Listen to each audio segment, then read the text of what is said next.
etong si Bato, pugante na. Okay, tinituring ng pugante na pahamak kay Mr. Caldero dahil nagpauto, mga kababayan, doon sa kanyang gusto na maging Senate President para daw siya magliligtas kay VP Sara Duterte. Oh, ano ang nangyari ngayon, mga kababayan, dito kay Alan Peter Cayetano? Anong nangyari ngayon dito kay Bato de la Rosa? Dahil diyan ay nagsisisi siya. Oh, ito po yung balita tungkol dyan.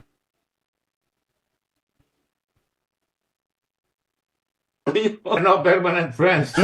No permanent no permanent. Ay, Pero nako. nagulat ka ba doon sa ginawa ni Senator Loren? Kami nagulat kasi kami. Oo naman. Hala, of all the groups, si Loren Legarda pala yung bumaliktad. Yan na eh.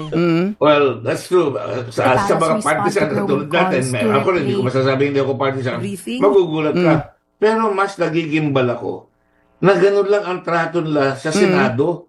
Sa isang Sir Nelson? tanggal lahat. Di ba? Lahat. Oo Ang nga. sama ng timing. Kung kailan mag-i-impeach, tinanggal na lahat. Kahit na sabi mo, walang kinalaman sa impeachment yan. Oo. Sino niloloko rin yun?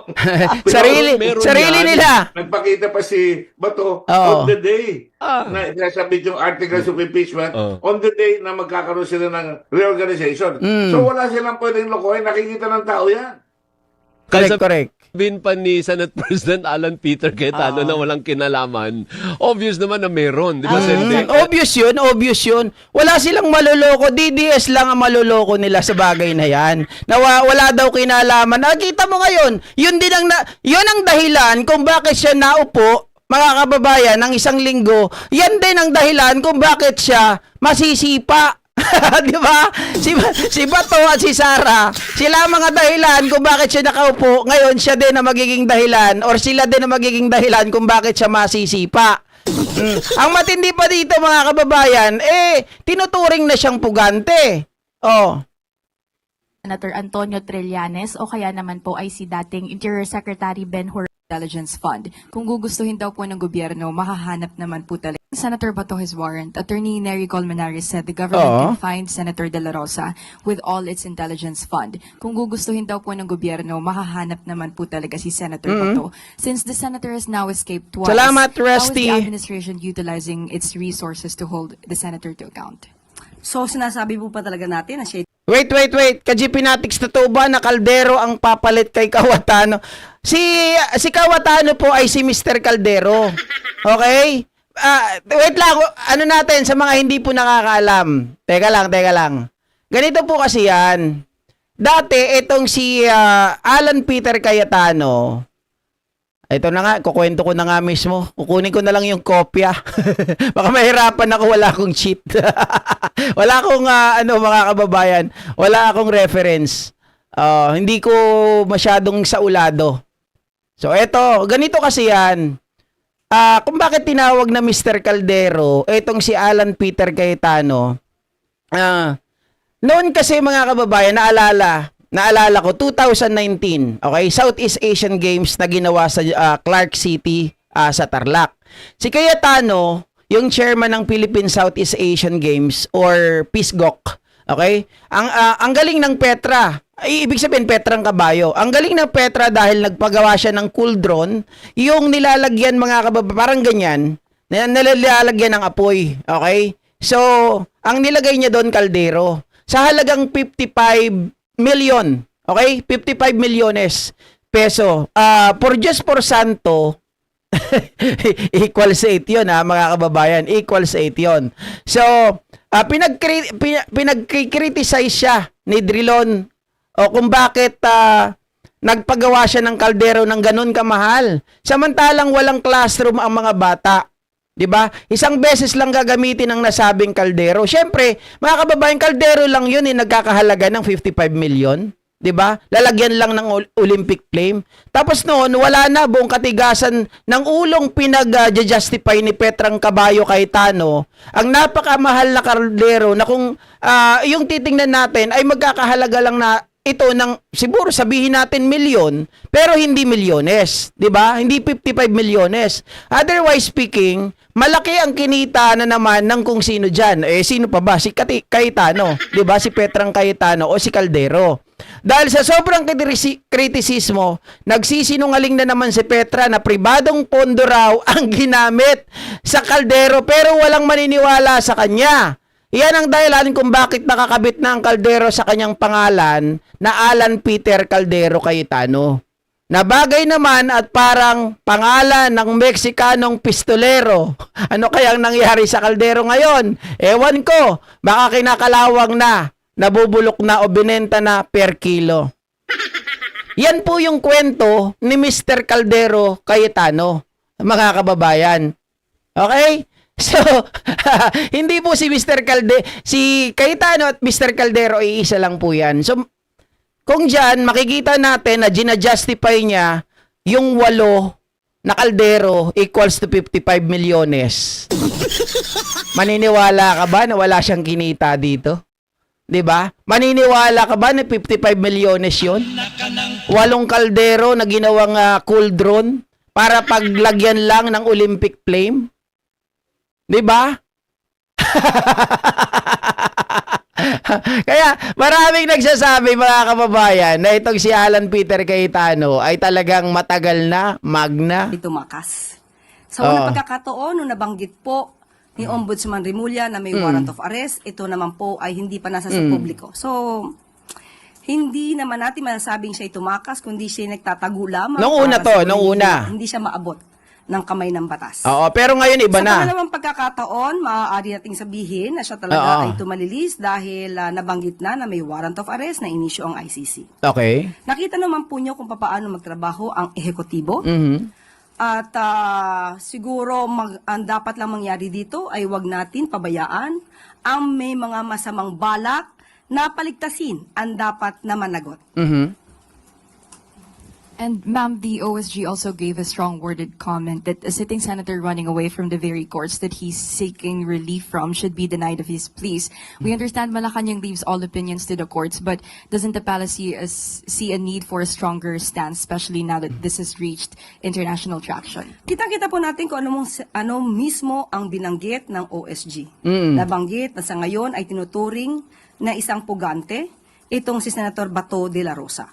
So, napakalaking mensahe po ito nang ibig sabihin tayong pong lahat ay dapat naging mapanuri kung ano dapat ang ipatupad na batas at kung sino ba dapat din ang makita natin na nagtotolerate sa paggawa ng hindi maganda. Sa madaling sabi mga kababayan, nananatili ang stand ni Pangulong Bongbong Marcos, naaantayin pa rin 78 hours ang inaantay para magsalita po mga kababayan etong tawag dito ang Supreme Court, no? 78 hours na lang ang inaantay natin at pag dumating yan na yung magde-decide na ang pangulo natin. Pero pag umalis si Bato de la Rosa sa bansa natin, yun ang ibang usapan. Pwede po siyang hulihin at any given time. Paggawa ng labag sa batas. Mhm. Follow-up question mula kay Maricel Halili, TV5. Yusek, good morning. So how does the palace view those personalities like Senator Robin Padilla who allegedly helped Senator Bato to leave the Senate premise? Mhm. Magkakaroon po ng pag-iimbestiga at nakita po rin natin ang mga namutawi sa bibig ni Senator Robin Padilla at that time na siya pa ay isang ordinaryong citizen. Na kapag sinabi niya na kapag kami nagsisilbing warrant of arrest ay dapat na sumuko. Pero bakit hindi natin nadidinig mismo kay Senator Robin Padilla ang ganong mga salita patungkol sa kanyang kaalyado na si Senator Bato de la Rosa? Simple lang naman eh. Siyempre DDS siya, rabid DDS. 'Di ba? Ang nagpalaya sa kanya si Digong. Oh. Siyempre mga kababayan, utos ni Digong ito, baka utos ni Sara ito sa kanya. Kaya kita mo maging si Mariel ngayon, iba na rin yung tono. Akala ko ba you don't ano yun sabi niya? Hindi nyo deserve si Robin. Wow! Mga kababayan, baka hindi niya kami deserve, di ba? Kami ang taong bayan ang hindi niya deserve. Oh. Sa totoo lang, si Robin Padilla, mukhang magbabago ang isip, tatakbo na naman to kasi sabi ni Mariel, hindi pa tapos si Robin. Sabi niya kung sino daw yung bad boy sa ibabaw, yun daw yung totoong tao, yun daw yung matino, yun daw yung good guy. Pero yung good guy sa labas, yun daw yung bad boy sa loob. Ba, ibang klase rin to si Mariel. Mga kababayan na pagtatanggol niya kay Robin, kaya lang ayaw kong i-content eh. Pangit. Meron bang Oo. ibang pagtingin, meron bang tinititigan, at merong tinitignan lamang. Correct. So, kung sino dapat na managot dito, kung mayroong mga pagkukulang at may lumabag sa batas, mayroong nagtatakas o nagpapatakas, dapat lang din po tayo mga Pilipino ay maging mapanuri sa mga nagiging aksyon ng ating mga public servants. Well, kung ang lumabas sa investigasyon ay kasama niya talaga si Senator Robin Padilla, so therefore mga kababayan, siguro the government should need to act on this, 'di ba? Dapat hindi lang si Senator Bato ang maging pugante. Kasi alam naman natin mga kababayan, kapag ikaw po ay tumulong sa isang pugante, ikaw ay accessory to the crime, 'di ba? Maliwanag na maliwanag 'yan. Oh, or sabihin natin naglalabi na kahit hindi na lang accessory to the crime, naglalabi ng isang pugante, pinagbabawal yan kasi natandaan ko pa. Merong hinuli itong si Isko Moreno, nagtago sa Nueva Ecija. Okay? Nagtago sa Nueva Ecija. Tapos kasama niya na nagtatago, itinago siya ng kanyang live-in partner. So ngayon yung live-in partner, kasama din nung nahuli, kasama din sa pinakulong. So, ibig sabihin, may pananagutan din kung sino yung nagtatago sa'yo. Diba? If that is the case, kung si Robin Padilla ay tinatago si Bato at alam kung saan nagtatago si Bato de la Rosa, so therefore, dapat din kasuhan etong si Robin Padilla. Oh. Sunod na tanong mula kay Samuel Medanilla, Business Mirror. Good morning po, ma'am. I-ask ko lang po if President Marcos has already accepted the offer of ADB for 1.7. So, ibang usapan na yan, mga kababayan. Okay? So, hanggang dito na lamang po. At yan ang breaking news natin na hanggang ngayon ay nagpa-panic mode pa rin itong si Alan Peter Cayetano. Hindi niya po alam kung paano pipigilan, mga kababayan, ang kudita laban sa kanya. So, kita-kita tayo mamaya, mga ka-GP Natics. Thank you so much po muli sa inyong lahat. Sa lahat ng narito, Ma'am Banji Asay, Marian Kit, Edic Concepcion, Sir Meline Pabia, Dolores Magpantay, Basas, Antonio Andaya, Mami Z, Mamitas TV, BMB Lucy, Irene Santiago, Michael Pangan, James Balyehera, Dario Castrens, Miguel Usamad, Orient Ramos, Tara Bruce, Marlon Tobilia, Robin Crosena, Monet ng Ceresa Force, at sa lahat po ng silent viewers dyan, Carmi K Official, thank you so much. Edgar Tumbok, Rose Security, thank you. Naomi Shin, Frederick Lakbay, at kay JRS